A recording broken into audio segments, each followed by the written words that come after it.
Hey, happy Friday, everybody. Now we're getting a little bit closer towards this weather pattern where it's going to be very intense. We even have severe weather again for today. Chances for tornadoes, damage and winds, and some hail as well. Matter of fact, I'm showing multiple areas is going to get thunderstorms for today. You can see it in the north, the south, also the southwest. Still showing everything true up to this point. So everything is going exactly as forecasted so far, everyone. Now what comes next is going to start happening with these tropical waves coming from the MDR and start gathering up still from the Central American Gyre across the southeast, the U.S., to Florida, Bahamas, where we get all this precipitation where something could form. But remember, we have the storm system that's coming in from Monday and Tuesday, all of next week, still getting blocked by that high pressure, still bringing storms all week, even a flood threat. That would be your least of your problems, more than likely. But this is also going to put shear on any tropical wave that tries to go towards the west. I'm showing less of a chance of a formation. Everything keeps going back towards 10 days. And remember, whenever something always showing you 10 days and you check a couple of days later, it's still showing you 10 days, more than likely will not happen, everybody, because right after this phase, we have sinking air moving through. Showing in the latest information that in our favorable environment, our MJO is still passing through, but it's already passing through, everyone. And we have all the way till the 23rd, where it's favorable environment from the Central American Gyre going towards the east coast of Bahamas and all into the Atlantic. Now, this weather pattern is coming in for Tuesday and Wednesday. Right as it's beginning to start to tap into this, more likely is going to go to the next phase for the next 5 days from the 23rd through the 28th, where it's going to be a pattern of sinking air moving through, where something could form, but it's going to have a lot of problems. More likely will be something weak if it does form.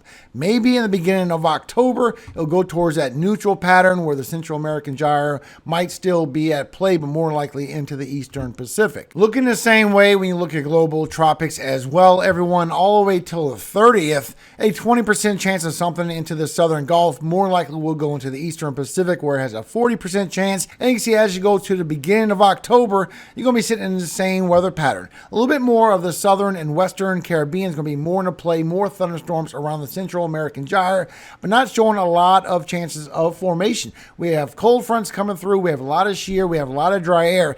Even the northeastern quadrant of the Gulf, still very warm for tropical formation, but it is already starting to cool off. So when you look at your potential velocity anomaly, your favorable environment, like I showed you in the beginning of the video, you can see that as we go into the late 20s, because we're going to have a pocket of unfavorable environment moving through very shortly, everyone.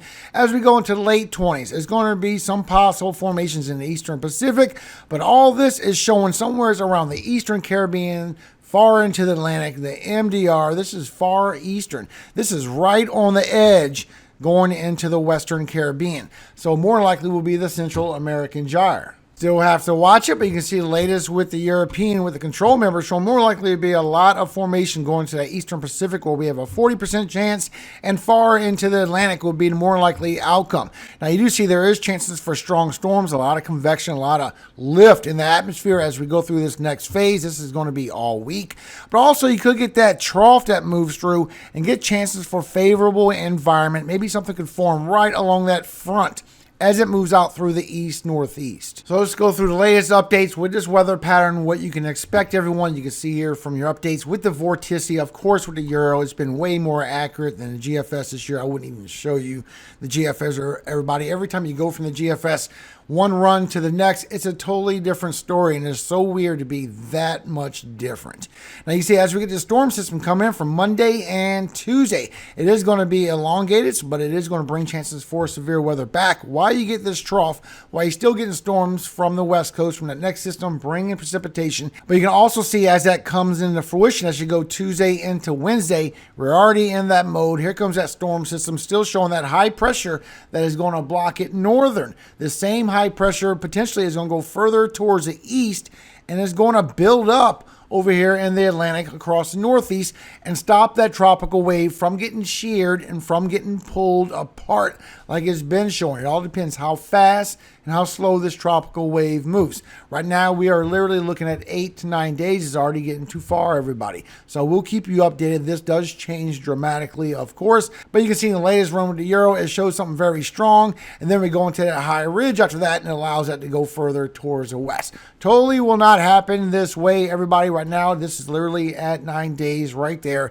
if this even happens, if even this upper level high even forms over here to direct this further towards the west to block it. That's a different story as well. Just something we need to look forward to in the coming days. So remember, this is just an update video. So if you've never been here before and you're just now hearing about this story from other places, make sure you subscribe. I am all year long. The data always shows what comes before the models, and the data show that we're going to this very strong period of favorable environment coming through, bringing these strong storms across as well. But we do have dry air still in the Caribbean that's causing issues. Look at this big heavy pocket of rainfall that's coming according to the ensembles. This is about a euro. You have 1+ inches in that yellow to that dark yellow. The darker it is, the higher the number, to 2+ inches in all of that red. And when you go with the GFS ensemble, just for comparison, you can see somewhere in that region is the same pocket still from this stall, from this blocking pattern. GFS shows more moisture coming towards the southwest for Arizona and New Mexico. That's still questionable, but God knows that you definitely do need it. This is your new drought monitor map, so you can see that you are going into a more extreme drought over here across the northeast for New England.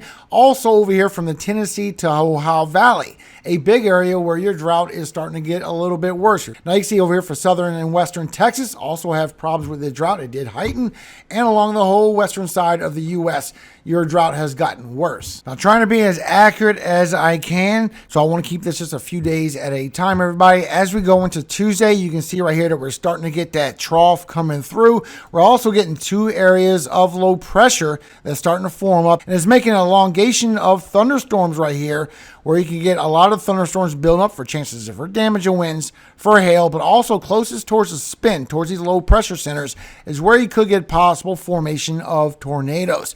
Showing as you go through Wednesday, is going to deepen still as it comes further south. Now you bring in a threat for severe weather even further towards the southern side of the U.S. As you come in for Thursday, it starts stretching further towards the east for the Tennessee, Kentucky Valley. This is where it's getting trapped by this high pressure.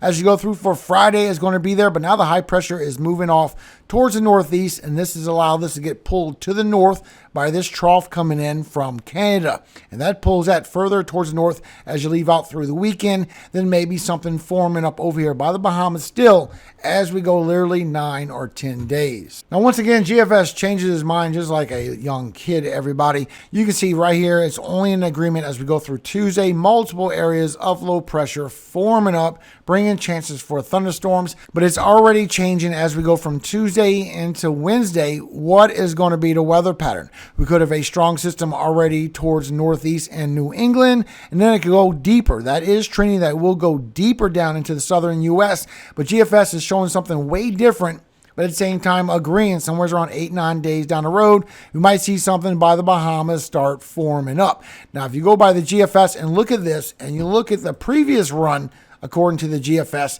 you can see the difference already. It's already got a different placement. We even have a new update for this morning, the 6Z, that automatically has everything different. So GFS has been going back and forth at the drop of a hat. You can see this, the other previous run, just not really dependable. That's why I stick with the European. But we do have severe weather for today. We did get a tornado report in North Dakota yesterday, and we did get over 30 wind and wind damage reports across Missouri and northern Arkansas. So for today, you can see an isolated thunderstorm in any of this green area, and more than likely will. The way I can see the atmosphere starting to become more robust later on. You do have chances for tornadoes. You have a 2%. So far, here's your cities in Kansas at risk for a tornado. Now, if you're in McCook, Nebraska, be aware this does stretch towards your area and it could get a little bit worse. You also have a wind threat and a hail threat in the same locations. So here's your cities at risk in Kansas for hail and wind. And once again, you can see this does stretch into McCook, Nebraska as well. Showing that as we go through the evening, you still get this big MCS, and northern U.S. still bringing thunderstorms around Dakotas, Minnesota, Wisconsin, a little bit of the UP of Michigan,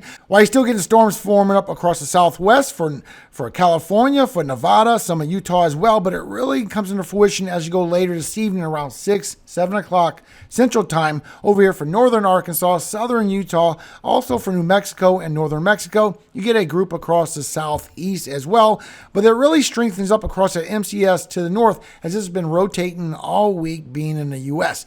Now for today, you're going to be in the 90s along the southern half of the U.S. You're going to be in the 80s across the central going towards the mid-Atlantic, but you're going to be in the 70s for New England, also for the north central going through the upper Midwest, and for the West Coast, you're going to be in the 80s. Now for tonight, you have those 50s coming across for the west, even the 40s across the Rocky Mountains. Everyone else along the Gulf is going to be in the 70s or in the high 60s. But for New England and the Northeast, you're going to be in the 40s. And with the wind chills, you could feel all the way up towards the 30s in far northern New England. Then for tomorrow, it's going to be rinse and repeat. It's going to be bringing the same type of temperatures back. And still showing what we have with Gabrielle, still showing no impacts. Everything seems to be okay with Gabrielle, and we still have 20% chance in 7 days on this tropical wave, which means in the next 48 hours, don't expect any formation. This confidence is way down the road. Matter of fact, you can see it's just now coming off the coast of Africa, and this is later as it gets further west across the MDR. Now, I'm still showing this will go further towards the west and get blocked by this trough of this weather pattern we're going into the next week and still give it a lot of shear where it more likely will turn and go towards the east-northeast. So Bermuda, even though you're okay from Gabrielle, make sure you check out this next tropical wave. It could bring winds. It could bring some thunderstorms. But if this goes under that trough, it could go further towards that westward push. So we just need to make sure for this next transition that everything goes along safely and quietly as it goes through. We still have the sea surface temperature that are still very warm, everyone. Matter of fact, you can see over here for northern Gulf that is starting to get cooled off from these cool fronts coming through. It's still very warm in that orange to that red, so all you need is 80 to sustain a tropical system, but still it's starting to cool off already. Plus the latest update on the deep ocean heat content, so anything that comes into this region as it starts upwelling the temperatures below is going to get a lot of warm waters. Now this is a big pocket over here still in far western Caribbean of deep ocean heat. If we get a tropical wave that turns into a weak tropical system, if it gets a little bit of breathing room away from the dry air in this deep ocean heat, it will strengthen up, and it will strengthen up rather quickly. Now I can't stress this enough. This weather pattern we're going into is a trough which will block tropical systems trying to come towards the west, and it's trending that it'll go even deeper after that, which will once again block everything, shear it, and push everything back to the east-northeast. What we need to watch out for is just like any other trough that comes through, is the trough going to push further towards the east and this sneaks underneath, or is it going to shear it and push it away, which is the more likely trend. Now, when you check with the latest for the European, you can see this big high pressure that's going to go over this storm system as we go through the week, still doing a blocking pattern, showing maybe as this tropical wave starts making its way towards the Bahamas later on that it will get blocked by that very same high pressure, and showing that it will stay there and block. And as it tries to move further towards the west, maybe, this is a big maybe because we're still 10 days from this point right here, maybe another high pressure will block that from going out through the east, and we could be dealing with a problem with another high pressure. These high pressures will be cold air, cold fronts coming through. So I will keep you updated. This is too far to take as a forecast. So make sure you subscribe. I will show you accurate and honest information. So you can see right here from the ensembles, as that potential tropical wave goes further towards the west, it could maybe form later on as it goes by the greater Antilles. We will see, and it could still turn like this one is turning. This is where we get in that trough. This is where we get in that storm system coming through. But we still need to watch out for this region right here for tropical formation, still from southern Florida, still from the Central American Gyre, Jamaica, the Cayman Islands, all the way towards the Bahamas. I've been screaming this for a week now that we could get some kind of formation in this region of some kind of storm, some kind of front that could form up. This is still down the road. I will keep you updated.